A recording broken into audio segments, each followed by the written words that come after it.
So, Sam, with that, tell us what is the biggest misconception about Amazon DSP? It's got to be the barrier to entry. I mean, it's the idea that it's only for really large sellers spending massive amounts. Okay, so I mean that frankly, that's what most people think, and me included in that, because when somebody is launching, we don't really think about it first. So tell us a little bit more about how smaller brands or growing brands, I should say, take advantage of it. What's involved? So there definitely are qualifications involved for whether somebody can or should use Amazon DSP. I think that overall, the misconception stems from, for one, early days of Amazon DSP in terms of what was required, and two, the ability to access your own seat today still has a relatively high barrier to entry. So if brands wanted to qualify for Amazon DSP today and run it on their own, which honestly I never recommend unless you have somebody in-house who's done it before, that is still a relatively high barrier to entry. That being said, there are companies that you can utilize to access the seat, or you can run it through an agency who has access to seat. And then there really aren't as high of spend minimums as you'd think.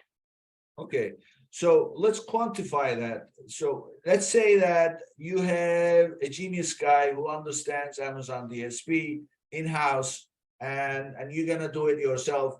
What are some requirements in that case if you are going it alone? So typically speaking, I mean, to be honest, the requirements for accessing your own seat are completely a moving target. Recently, Amazon stated that that requirement is $30,000 a month. I actually had a brand approach me that was looking to qualify for their own seat, and they told me that Amazon told me it was $2 million a year. So Amazon is really still figuring this out. There are a couple reasons for this. For one, they do try to raise a barrier to entry simply because they don't want people that aren't familiar with Amazon DSP trying to run it on their own, getting poor results, and then viewing it as an ineffective platform. The other piece is that Amazon does offer managed services where they will actually run the DSP for you and you just supply the ad spend. And Amazon naturally prefers this route just because they get to say where it's shown, how much you spend on it. They can incentivize you to just constantly increase spend. So they do prefer these things. But there are agencies that you can utilize to tap into the DSP, either using an agency such as myself, where we'll manage it for you, or there are agencies who will grant you access to a seat and they just charge you on a percentage of ad spend on a perpetual basis. But even those agencies typically have minimums that you have to meet if you want to qualify. So it's complicated. That being said, if you do work through an agency, either to get a seat or have an agency manage your ads, the minimums aren't nearly as high. I mean, we've had clients that spend $2,000-$3,000 a month with an Amazon DSP and seen a ton of success. And then we have clients who have 50, 100,000 a month, and they can do pretty well as well. But it really, you don't need to commit 10, 20, 30,000 a month if you want to test out DSP. It's just not the case. Okay, well, that's great to know. Just out of curiosity, if Amazon is offering this as a managed service, what do they charge? Honestly, I'm not entirely sure the digits behind that. I've worked with brands who have done both simultaneously. Amazon usually requires a spend minimum. Last I checked, I mean, again, this is something they change all the time. They don't typically charge an additional fee on top of ad spend, but they do have a minimum commitment.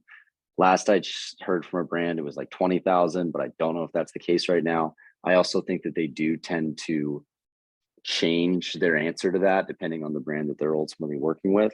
But last I was aware, you have to spend at least $20,000 a month if you want to qualify for Amazon to run these sort of ads for you. Yeah. Okay. So to put this in perspective, I just want to say something for our listeners' benefit. So Amazon, I had several former Amazonians on the show. So they all have the same idea, or I should say philosophy. Amazon wants you to be successful.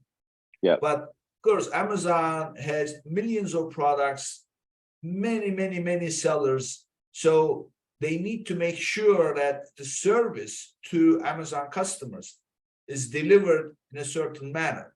Yeah. that will provide the best customer experience. So if you do the things that they want you to do, you will become successful. So ultimately, Amazon's goal is provide the best customer experience.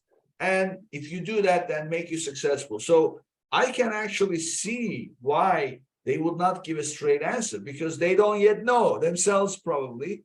And also they probably don't want just anybody and everybody to use this platform and then get bad results, provide bad, irrelevant stuff, Right. waste money, and then get a bad name. I can see that Right. happen. I can see that happening, right? Yeah, I think that it's a mixed bag because it's definitely true that Amazon makes more money when you make more sales. That's 100% true. But Amazon also makes more money when you spend more money. So if you're within a given budget, Amazon is obviously going to want to drive as many sales as possible. That being said, every month, every quarter, whatever it is, the advice is always going to be to up the spend, because when you increase the spend, they make more on that lever. Typically, increasing spend is going to also increase sales, even if it's in a less efficient manner. So they really make money on both sides of the table. Okay. Well, I mean, obviously, it's just the perfect mousetrap, right? So, Yeah, and I mean, yeah, there's definitely a lot of truth behind them not wanting brands to test out an ad platform and not see success, because then A, that brand stops spending on that platform. B, there may become some sort of negative perception of that platform within the market, which means less people advertise on that platform. So Amazon does, of course, have every reason to want to see you be successful within any given advertising platform. That being said, take the recommendations with a grain of salt every time, because it's going to be more spend. It's going to be moving further up the funnel. And if you're not a big business looking to spend a ton of money, that might not be the best return on investment for you. Yeah.